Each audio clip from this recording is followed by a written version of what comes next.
Corona का कहर लगातार देश में अपनी क्रूरता बरसा रहा है, जिसके शिकंजे में मध्य प्रदेश के साथ अपना शहर रतलाम भी फंसा हुआ है। ऑक्सीजन, स्टाफ और रेमडेसिविर इंजेक्शन की कमी के साथ अस्पतालों में कोरोना के बिस्तरों की कमी के समाचारों के कारण अफरा तफरी का माहौल बना हुआ है। विकराल रूप से बह रही कोरोना की लहर के आगोश में रतलाम और आसपास के जिले भी अब जब्त होते दिखाई दे रहे हैं। पिछले कई दिनों से संक्रमितों के साथ कोरोना के कारण होने वाली मौतों का आंकड़ा भी बढ़ता हुआ दिखाई दे रहा है। बुधवार को रतलाम ने कोरोना की भयावहता का सबसे भयानक नजारा देखा, जब भक्तन की बावड़ी स्थित मुक्तिधाम में लगभग 25 मृतकों का अंतिम संस्कार किया गया।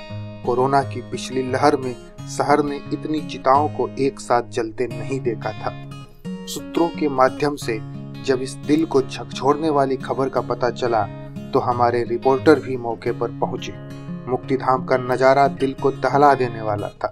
मृतकों के परिजनों के दुख को देखकर किसी भी इंसान का दिल पसीज जाए। उदासी व दुख से भरा मुक्तिधाम का माहौल कोरोना के विकराल काल स्वरूप की व्याख्या मानो खुद कर रहा था। अचानक क्षमता से अधिक शवों के पहुंचने के कारण मुक्तिधाम की व्यवस्था भी हिल गई। मुक्तिधाम के कर्मचारियों के जीवन का यह यादगार दिन बनकर रह गया। शवों का अंतिम संस्कार शमशान के बाहर करना पड़ेगा, ऐसा उन्होंने कभी नहीं सोचा था। कोरोना रूपी काल का ग्रास बने इन पार्थिव शरीरों को स्टैंड की छांव में शांति से अंतिम विदाई भी नसीब नहीं हुई। वहीं सनातन परंपरा के उलट रात में शवदाह करने पड़े। पॉलीथीन में पैक अपनों के शवों को देख परिजन वहां बिलख रहे थे। कोरोना प्रोटोकॉल के तहत परिजन अपनों के शवों को छू भी नहीं पा रहे थे। एक 12 वर्ष के बालक ने अपने दादा को मुखाग्नि दी। मुक्तिधाम पे हमारे रिपोर्टर ने कोरोना की भयावहता का वो मंजर देखा जिसे शब्दों में बयान नहीं किया जा सकता। मुक्तिधाम में एक दिन में अचानक पहुंचे इतने शवों ने राज्य के स्वास्थ्य विभाग की व्यवस्थाओं की पोल खोल दी। मुक्तिधाम के कर्मचारी मनोज प्रजापति ने हमारे रिपोर्टर को बताया कि कोरोना के संक्रमितों तथा संदिग्धों की अंतिम क्रिया के लिए आरक्षित इस शमशान में आमतौर पर मेडिकल कॉलेज से औसतन 8 से 10 शव आते हैं, लेकिन बुधवार को लगभग 25 शव पहुंचे, जो कि यहाँ के कर्मचारियों के अनुसार भी डरावना व दर्दनाक अनुभव रहा। मनोज ने यह भी बताया कि यहाँ कोरोना संक्रमितों के अलावा उन मरीजों का भी अंतिम संस्कार किया जाता है जिनका कोरोना संदिग्ध मान के इलाज किया जा रहा था, लेकिन कोरोना रिपोर्ट आने से पहले उनकी मृत्यु होने के कारण उनका दाह संस्कार भी यहाँ कोविड प्रोटोकॉल के अनुसार करना पड़ता है। कोरोना संक्रमितों के दाह संस्कार के लिए सुरक्षित इस मुक्तिधाम में भी अव्यवस्थाओं का बोलबाला दिखा। यहाँ उपयोग में ली हुई पीपीई किट्स इधर उधर रखी मिली, जिस पर मुक्तिधाम के कर्मचारी मनोज ने कहा कि हम इनको यहाँ इकट्ठा रखते हैं, जिसको बाद में हटा दिया जाता है। पीपीई किट्स को किसी एक जगह पे रखने के लिए कोई जगह फिक्स नहीं है। इनको आवश्यकता व उपयोग के अनुसार यहाँ वहाँ रखा जाता है, फिर बाद में इकट्ठा कर मेडिकल कॉलेज भेज दिया जाता है। इस प्रकार की जानकारी जो मनोज ने हमें दी, यह वाकई में कोरोना के संक्रमण काल की भयावहता को देखते हुए एक गंभीर लापरवाही है। मुक्तिधाम के सैनिटाइजेशन का काम भी नियमित नहीं हो रहा है, जबकि इस स्थान के महत्व व संवेदनशीलता को देखते हुए यहाँ दिन में कम से कम एक बार सैनिटाइजेशन का काम रोज होना चाहिए। वैसे जिस मनोज से हम बात कर रहे थे उसने भी अपना मास्क नहीं पहना था, ना ही वहाँ पर कॉलेज प्रशासन से आए शव जलाने वाले युवकों ने पीपीई किट पहनी थी। मनोज का शवों के साथ आए परिजनों के साथ व्यवहार भी उचित नहीं था, जो कि काफी असंवेदनशील है। शासन को शमशान की व्यवस्थाओं की जांच करनी चाहिए, क्योंकि कोविड की लाशों के जलाने के बावजूद अभी तक यहाँ कोई दल जांच करने नहीं पहुंचा है। इस मुक्तिधाम में कोरोना संक्रमित अथवा संदिग्ध के अलावा सामान्य मृत्यु से मरने वालों का अंतिम संस्कार भी किया जाता है, जो कि एक तरह से गलत है। इस विषय पर यहाँ के कर्मचारियों का कहना है कि क्षेत्रवासियों को कैसे मना कर सकते हैं। मुक्तिधाम में एक साथ इतने शवों के आने पर जब मुक्तिधाम के कर्मचारियों से सवाल किया गया तो उन्होंने बताया कि यहाँ मेडिकल कॉलेज में मरने वाले अन्य संक्रमितों का भी अंतिम संस्कार किया जाता है। मुक्तिधाम के कर्मचारियों ने बताया कि उनका काम मात्र लकड़ी व अन्य साधन उपलब्ध करवाना तथा कितनी लाशें जली उसका रिकॉर्ड रखना होता है।